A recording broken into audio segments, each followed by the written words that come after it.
Thanks for staying with us. So the issue of brain drain is quite hot today. A message from Jack Obinyan, a former assistant to Edo State Governor Godwin Obaseki, criticized Nigerian doctors who are leaving the country for other countries. According to him, he said that Nigeria will spend a fortune to train you to become a doctor. Something that you use a lifetime of loan to acquire in countries like the US, Canada, and others. And the next thing, after you train, you jackpot because there are certain conditions that aren't met. Now, what are your general thoughts on this? And we're juxtaposing that to the fact that many doctors have complained that they are unable to get properly remunerated in this country as doctors. So do you agree with this text? You can join us on 081-270-53687, 091-390-76948, and you can also send us messages on YouTube and Facebook. We'll be happy to read your messages. Before we start the conversation, I'd like us to watch a clip from one of our reporters at TVC. A classic example of brain drain. These doctors are abandoning a failing healthcare system in search of better opportunities as the condition in this critical sector continues to deteriorate. The organizers of this medical recruitment exercise are now trying to contain the backlash caused by an earlier TV news report on the exodus of doctors to Saudi Arabia. This time they have prevented us from openly filming the exercise that is seen as an embarrassment to the government at a time resident doctors are on strike and the fragile health system is still grappling with the crippling effect of the COVID-19 pandemic. What we are saying here is that the timing is wrong and that the numbers are not right for our country. So we'll be calling on the medical association. In fact, I had a discussion with the president yesterday, and we're also going to be talking to other experts to see how we resolve the impasse. It should not be something we do because we are on strike or we are angry. The latest World Health Organization ranking measuring overall health system performance for 191 countries puts Nigeria at 187, while Saudi Arabia, seeking to recruit more Nigerian doctors, is ranked at 26. This year's federal budget for healthcare is 547 billion naira. That is about 7% of the budget's total of 13 trillion naira. This falls short of African governments' commitment in April 2001 to dedicate at least 15% of their annual budgets to the health sector in what is now known as the Abuja Declaration. But this particular government has done much for doctors. The federal government insists the brain drain in the health sector is unnecessary or even exaggerated, as the President Buhari administration's policies, plans and programs have specifically targeted improving healthcare delivery in the country. I do not also, as a medical doctor, agree when people are talking about brain drain and blaming the government all the same. Are we not Nigerians? Where is the patriotism? What is the cost of training a medical doctor in the United States or in the UK?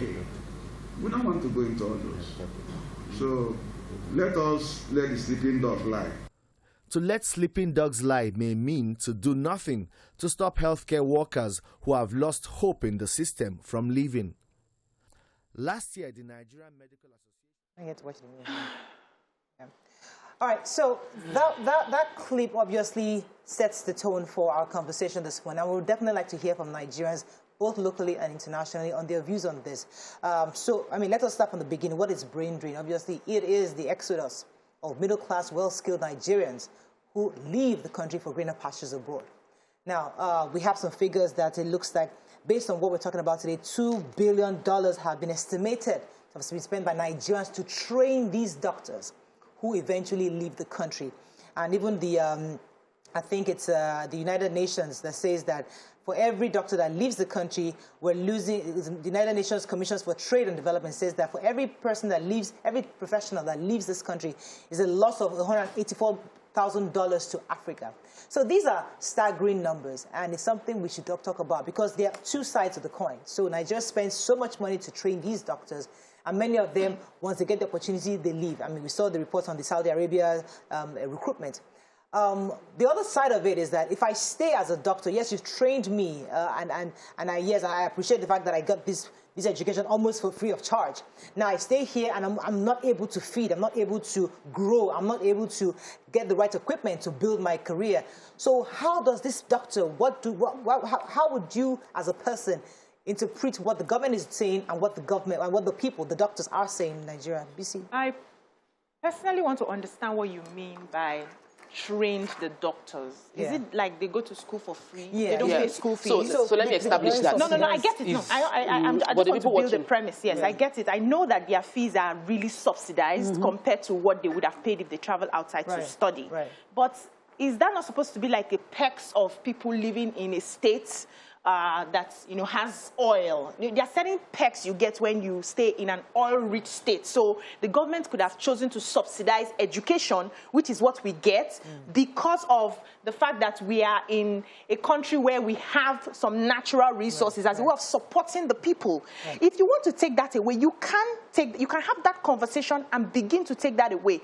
But are you subsidizing that education so that when they come out, they will now subsidize their lives on mega salaries?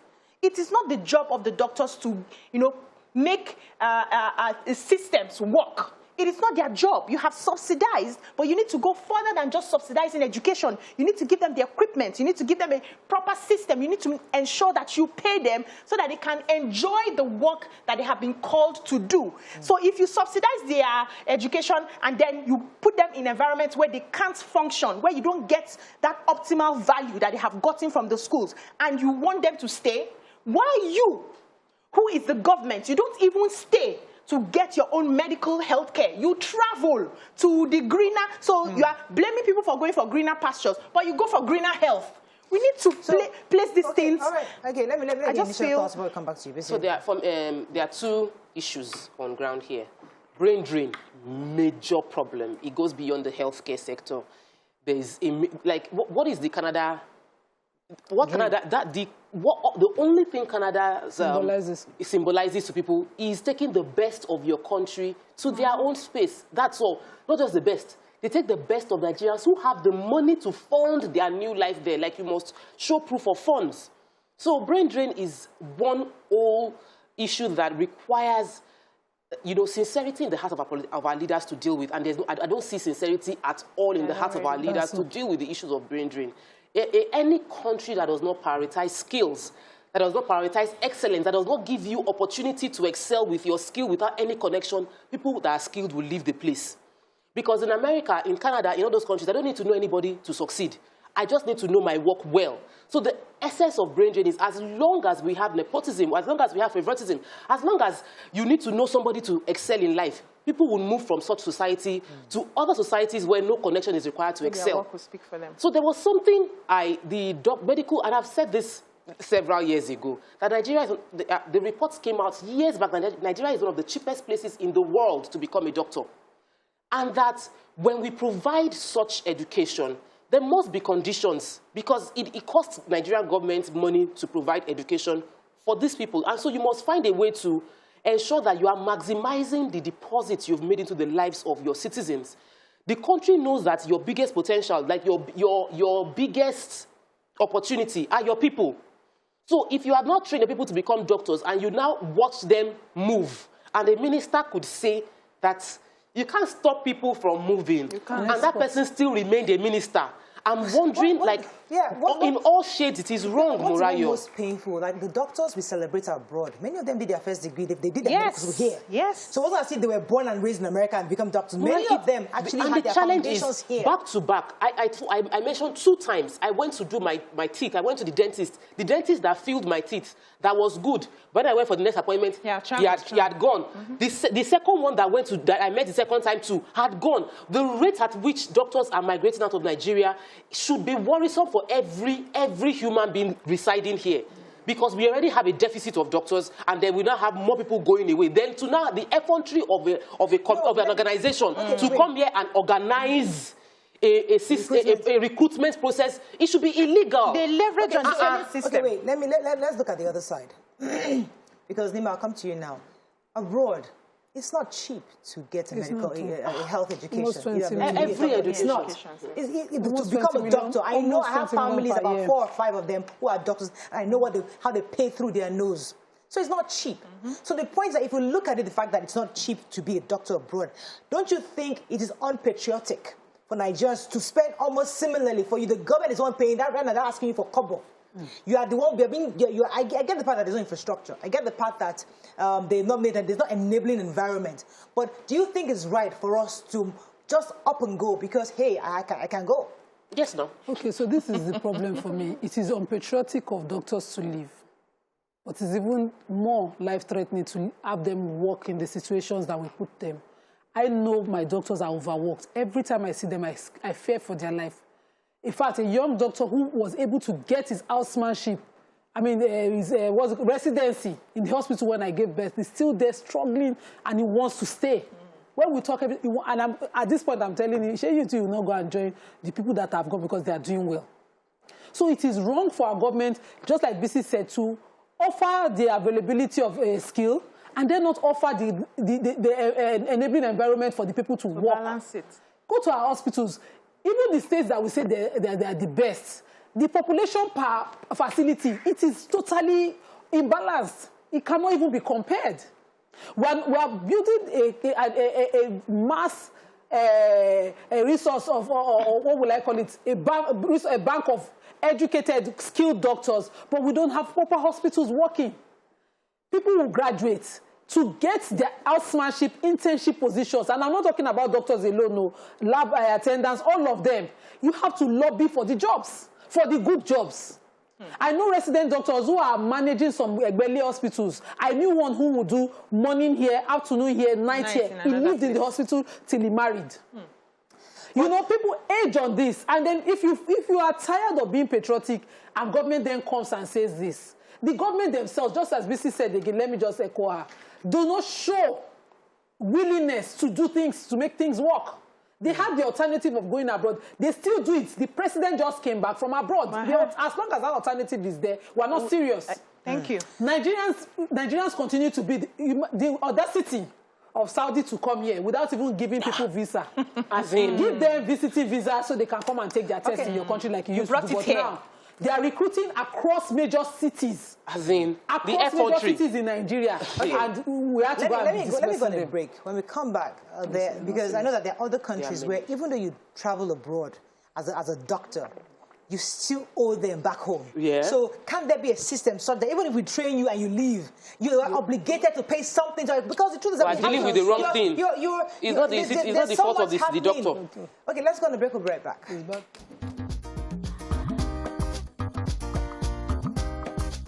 Stay tuned. Your View will be right back. Thanks for staying with us. So we'll still continue this conversation. We'll be bringing our guests in a moment. But there is that angle of there are other countries like Trinidad and Tobago where you are forced to stay 4 to 5 years after you've been trained by the country before you can go anywhere. These are bonds they put on these highly skilled professions. So others are saying that even if we cannot do anything about this brain drain, because you can't stop anybody from leaving, but can we have it such that those who are finally gone are somewhat obligated to come back to either come and retrain? Because the doctors some of us are saying today are those who returned, though, either in the 80s or in the 90s. So if they hadn't come back, maybe we wouldn't have had these kind of doctors. So there's got to be some kind of system that we put in place where that even though you go, at least have a 10, 15, 20 player to come back, and those who have been there for 20 years should be able to put something in place in Nigeria. Yes, so, you know, we're in a country where we like to put the cart before the horse. And some doctors will agree, will tell you that nobody trained me, I paid my school fees. So I don't understand when you say the government trained us, I paid my fees. That's it. In Nigeria? But we know, yes, but we know they pay school fees now. Because everybody pays about the NEPA bill we pay, the light bills we pay, is it commensurate to the lights that we do? Everywhere is subsidized in the country. So if you want to beef up yourself, beef up yourself. It's not me that will tell you what to do.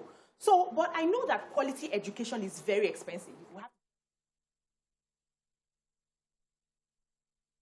have upgrading the facility. So for solution's sake, you can say, now we have realized that we invest in your education and then you run away and leave us. Let us upgrade the facilities. Let us make sure that everything you need is there. And then we come back to the schools and say, okay, the amount you are paying to study as a doctor is too small. You have to up that amount of money. And if you need loans from the government, we can give you loans, and you have prepayment plans on how you pay for almost the rest of your life like they do outside the country. But first, the facilities must have been dealt with. The problems of poor and failing healthcare must have been tackled before you now move the pricing to the schools. So if we're sincere, if the government is sincere about solving this problem of, the truth is, I don't see people who just wake up and say they want to leave the country. Sometimes it's as a result of no choice. They don't have a choice. They want to start afresh. They just want something that will give them hope. They don't have it here. Most people that I see want to stay in this country. So give them that enabling environment. Make sure that the healthcare, because what we're doing is penny wise, pound foolish. We don't want to invest in our healthcare. The government will take the money and go and pay for healthcare, for their own medical, their children, immediate family. They don't know that that money they are paying there is the money that the government is using to pay the Nigerian doctors that go there.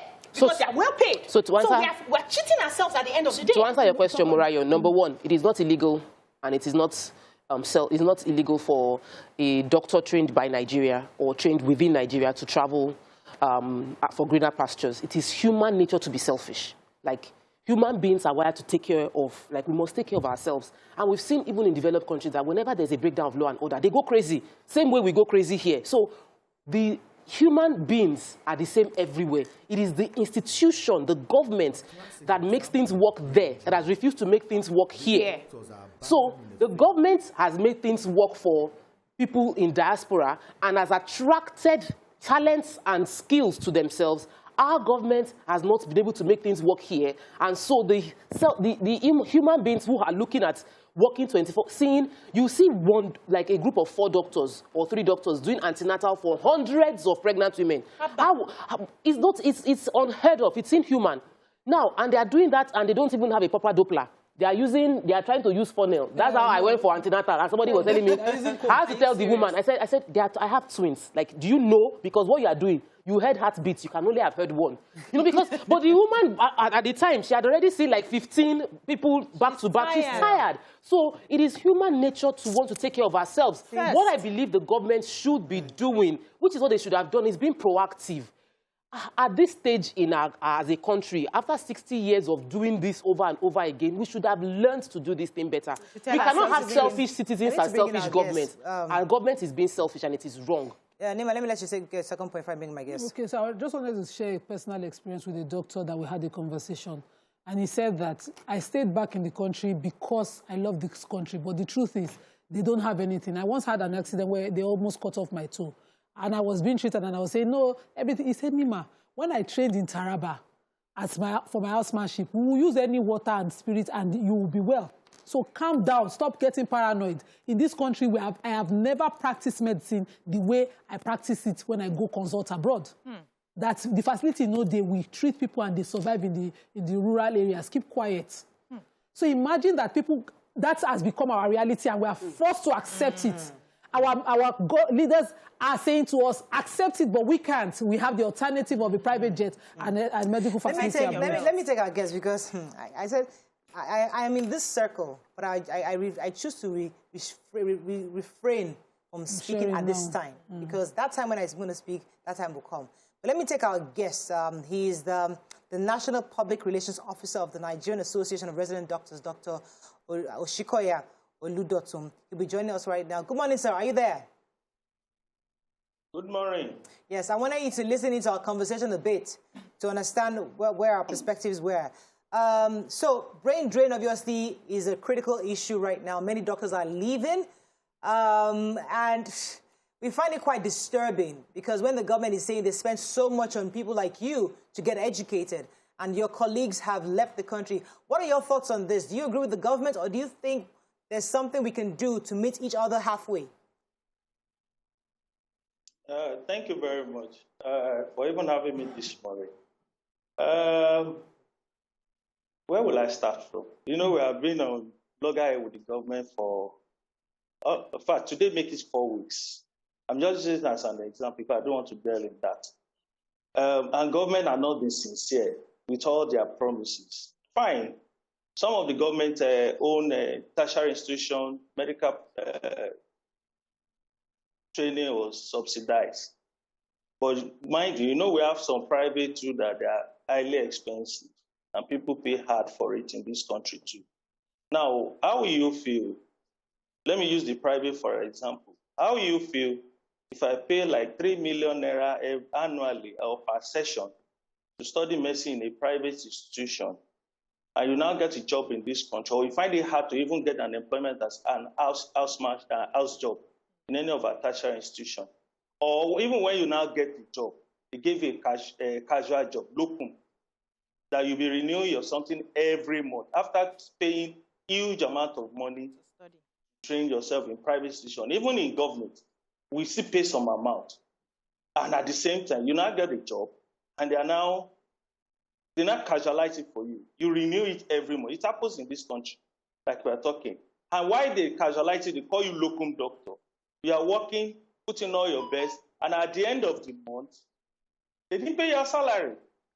Because we have had that kind of a thing among some of our guys, 4 to 8 months. In fact, that's in federal.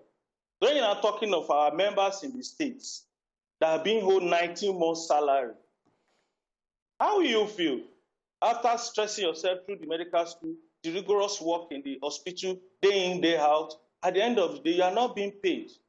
And somebody now come from somewhere else, okay, let me give you an opportunity where you and your family will be taken care of, and they will pay you very well, and you have the equipment to work, enable environment to work. Do you think that person will stay? The person will definitely. Okay, let me see. You have said what we all need to be discussing here. Whether they need to leave is not the issue. Whether they need to pay back something could be the issue. So let's make sure that those going to school have educational loans on which they go to school. So even if they do have to leave because we are not providing the hospitals they need to work in, they will be able to pay us something back. I have it on records. I know someone in Saudi who is paid on 2.something million naira monthly salary. Hey. And they build hospitals that are world-class, that will swallow Aso Rock Hospital. So what are we saying? Should we force that person to stay here or say, okay, now that you have gone, we've trained you here, pay us something back, even if it's 20%. So that's some kind of framework we need to put in place for this. Framework. Let's go on a break. When we come back, we continue this conversation. Stay with us. We'll be right back.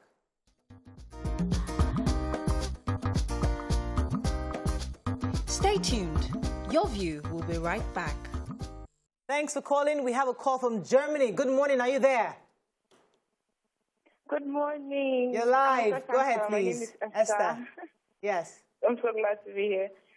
Yes. So, see, this topic is I'm so passionate about it because I'm a nurse in Germany, and I actually do some recruitment for nurses to come to Germany. Yes, I'm a corporate, but I have to say my mind on this matter. I say my mind.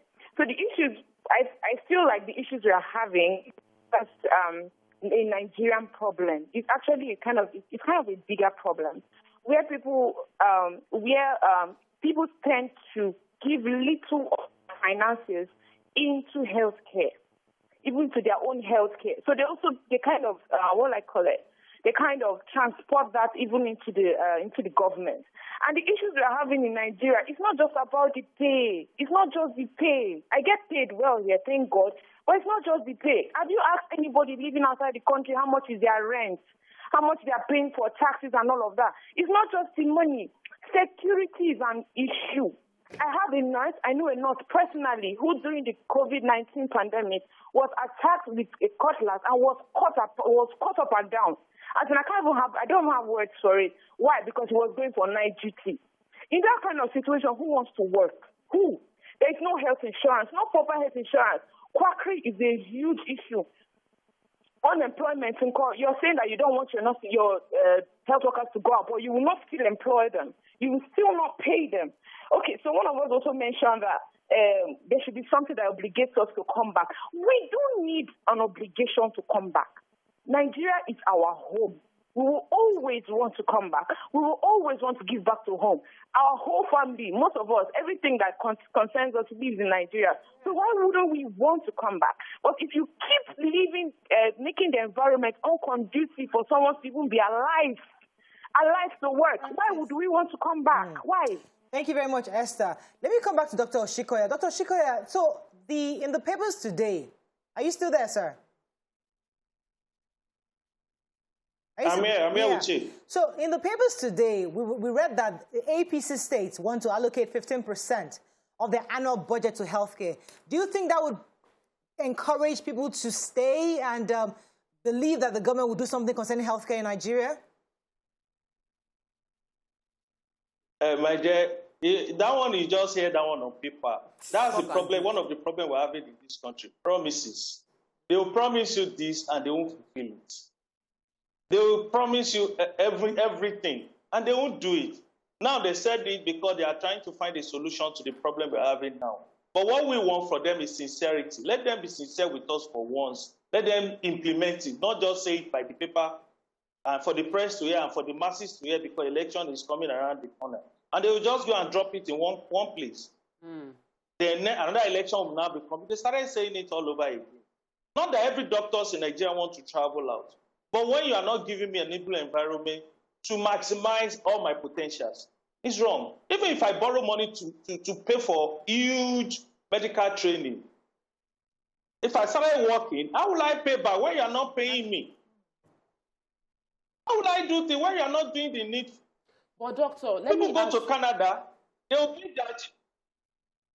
Let me ask you about the fact that Saudi Arabia has an agency affiliated to the country that is recruiting here. Do you think that it is, I know that it is selfish, everybody wants to sort themselves out, but is it right for another sovereign country to come into another country to be recruiting doctors for themselves? I don't think it's illegal. To me, people have every right and freedom to travel. Though for another country to come and poach on their best stand, to me, to some extent, ethically it might be wrong. But at the same time, it's because the recent doctors are on strike currently that people started looking at it from that angle. Do you know that they have been coming to this country for years? Yes. So this one particular one is not the first time. They have been coming and nobody is talking. But when the welfare of our members is being affected and we embark on strike, that will now make it more pronounced. Somebody that didn't want to travel before. But when you now see an opportunity that government is not sincere with you, they are owing you salary, 19 months, and I see another opportunity, let me just go. And that won't make it more pronounced this time around. All right. Dr. Shukamaya, I would like to know what exactly the doctors will see that would tell them that government is serious about, responding to our needs. What exactly will you see? What are some of the steps that you expect the government to put in place that will make you be rest assured that you can operate in Nigeria? You see, there's a lot of things. If I started talking. Now, for example, it's not all about salary aspects, but is still part of it. The welfare, insurance is there. For example, we lost 19 of our members to COVID-19. Death in service insurance was not even paid to their families since last year, despite the fact that government said they have started paying. Insurance for your doctors, good remuneration for all health workers. As I'm talking to you now, hazard allowance in Nigeria is still 5,000 naira, where some honorables are collecting like 2.something million as sitting allowance or whatever allowance they are giving themselves. See, you need to encourage your workers. You need to make them, you call us essential service worker, or you are not taking care of us, and you want us to continue to work under dilapidated situation. All right. Let me take this call. I'll come back to you, sir. Let me take this call. We've been holding. Hassan, are you there from Lekki? I'm here. You're live. Go ahead, please. Good morning. Morning, sir. This is a very, very crucial issue. And it's of two ways. The government first and the doctors themselves. Look, the issue of salary, the issue of welfare of the doctors, it's not only to doctors, across board, must be paramount to any responsible government in this country. But that one, we left it at the back seat.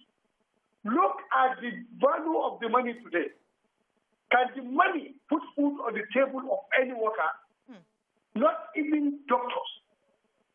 When you look at the value, people are not really well remunerated across board. And you expect people to stay? No. But secondly, we have doctors here that are doing PP.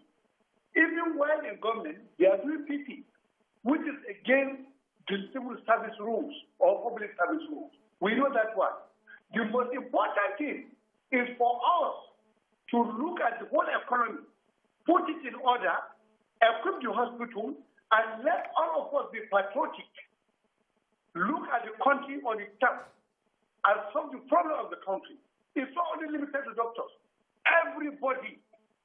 Today, the salary cannot put food on the table for anybody. And we are expecting not to have this industrial crisis. Right. We have to. All right. So I want us to have a solution. I don't want us to just continue to lament. We understand the problems. But as we said earlier, we cannot stop these guys from going, right? So many doctors, we have about 5,000 in some countries, another 3,000 in that country. So there was a doctor that reached out to me from California that wanted to come to Nigeria to do some partnership with Luth concerning cancer. So our suggestion, therefore, could be, instead of individual doctors trying to come and see what they can do, why can't they form a consortium? Let's have a group of Nigerian or doctors across the world, wherever they are. They come together. They have that critical mass of expertise, critical mass of resources that they can tap into, and then begin to support some way, maybe work with the Nigerian Diaspora Commission, whatever it is, to do something more structured in Nigeria. Because it's one thing, there's one thing to be abroad, but all these individual efforts is not going to be very impactful. Nigerians abroad already do. In fact, last year I nominated 2 people and sent them to the Modern Child Care Hospital in Amodofi, where they did a mammotomy for them for free for a period of time. I think 3 mammotomies per month. And it was for every woman, any woman from any level, just approach the hospital and register. It was a team of Nigerian doctors partnering. I hear you, but what I'm saying is not, I don't want that. That's the problem, because it's not these 2, 3, 4, 5 come together. I'm saying that if we have, just imagine we have 1,000 doctors, right? Okay. And they have an organization, right? And they have this, they don't build a radiology center. They build a huge general practice. I mean, some international standard. So, Mariah, it still falls back on the system, because we've had cases where people bring their money, that they want to build hospitals, and they will need to bribe officials within the government to let them do what they want to do. So there must be an enabling environment for things to work. I would say for a fact that most of my real estate business comes from diaspora, and about 50% of my clients are medical workers in the abroad. So they have their hearts here. They want to work here. They want to invest here.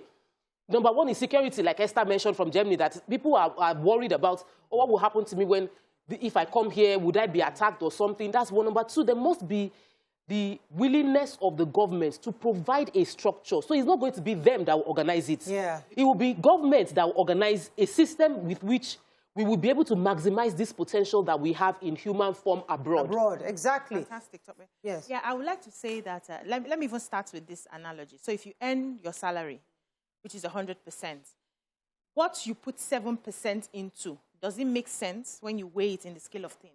Do you see the impact of 7%? Maybe let's say you put 7% in, is it meat now or something? Do you see the impact as against 100% in your home as an individual? And now we have a government that decides to put 7% in healthcare. Does that tell you that that government is serious? Let's start from the basics. We can't solve the problem from the top. We have an issue where our government is not serious about giving us proper health care. When people outside the country see what the government is doing, and the government is saying, we need more funds to do this. This is what we're putting in, but it's not enough based on the population that we have.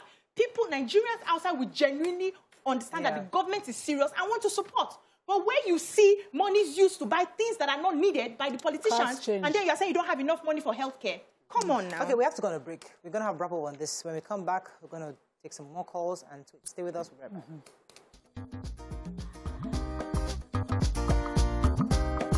back. Stay tuned. Your View will be right back.